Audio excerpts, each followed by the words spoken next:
ఆంధ్రప్రదేశ్ రాజధాని అమరావతిలో తెలుగువారి ఆత్మ గౌరవ ప్రత్యేకగా చెబుతున్న ఎన్టీ రామారావు విగ్రహానికి సంబంధించిన అంశంపైన ముఖ్యమంత్రి చంద్రబాబు నాయుడు స్పెషల్ ఫోకస్ పెట్టారు. ముఖ్యంగా ఐకానిక్ వంతెనకి సంబంధించినటువంటి డిజైన్లో ఓటింగ్ జరుగుతున్నటువంటి నేపథ్యంలో ఐకానిక్ వంతెన దగ్గర నుంచి నీరుకొండలో ఏర్పాటు చేయబోయేటువంటి ఎన్టీ రామారావు గారి విగ్రహం వరకు ఒక తెలుగు జాతి సంస్కృతి సంప్రదాయాలు ఆత్మగౌరవ నినాదానికి ప్రతీకగా ఉండేలాగా ఒక తెలుగు వైభవాన్ని సృష్టించాలనేటువంటి ఆలోచన ఏపీ ప్రభుత్వం చేస్తుంది. ఇందులో భాగంగానే మున్సిపల్ శాఖ అధికారులతో ఈ అంశాలన్నింటినీ కూడా ముఖ్యమంత్రి చంద్రబాబు నాయుడు సమీక్షించారు. కొన్ని డిజైన్లను ముఖ్యంగా ఐకానిక్ బ్రిడ్జ్కి సంబంధించిన డిజైన్లపైన ఒక ఓటింగ్ నడుస్తుంది. 4 రకాల బ్రిడ్జ్ మోడల్స్ని పబ్లిక్ డిస్ప్లేలో పెట్టారు. దానిపైన ఓటింగ్ నడుస్తుంది.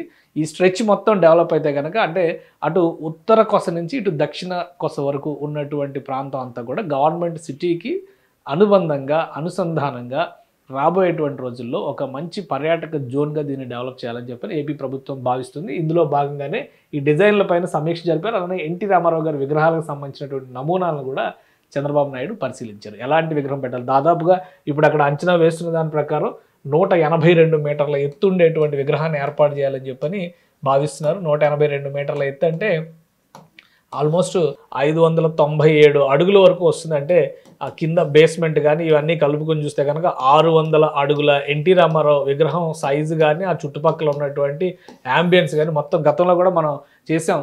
శిల్పారామం తరహాలో తారక రామం అని అభివృద్ధి చేయబోతున్నారు అనేటువంటి ప్రణాళికను ఆవిష్కరించారు. అయితే గత ఏడాదిన్నర కాలంలో చాలా మార్పులు జరిగినాయి. గత 5 ఏళ్ల కాలంలో ఇంకా మార్పులు జరిగినాయి.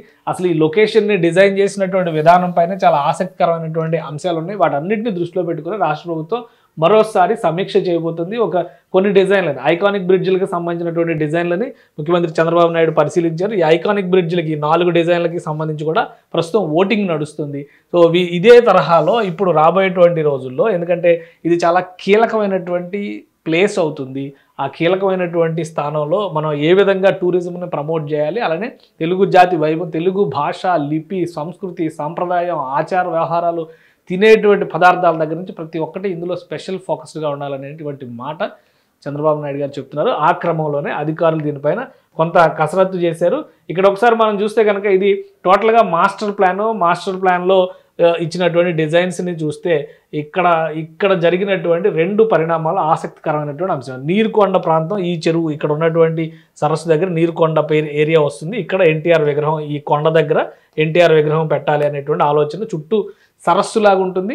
అలానే స్టామ్ వాటర్ మేనేజ్మెంట్, కొండపల్లి వాగు, అలానే కొండవీటి వాగు, అలానే పాలవాగుకు సంబంధించిన నీటి నిర్వహణకు సంబంధించిన కాలువలు కూడా ఇటువైపు డిజైన్ చేశారు. అలాగే ఇటు నుంచి ఇక్కడ కొండవీటి వాగు ఎత్తిపోతల పథకం దగ్గరికి డైవర్ట్ చేస్తారు. కాబట్టి అక్కడ ఎప్పుడు కూడా నీరు ఉండేటువంటి ప్రాంతం అవుతుంది. స్టాట్యూ ఆఫ్ యూనిటీ తరహాలోనే దీన్ని ఇంకా డిఫరెంట్గా డిజైన్ చేయాలని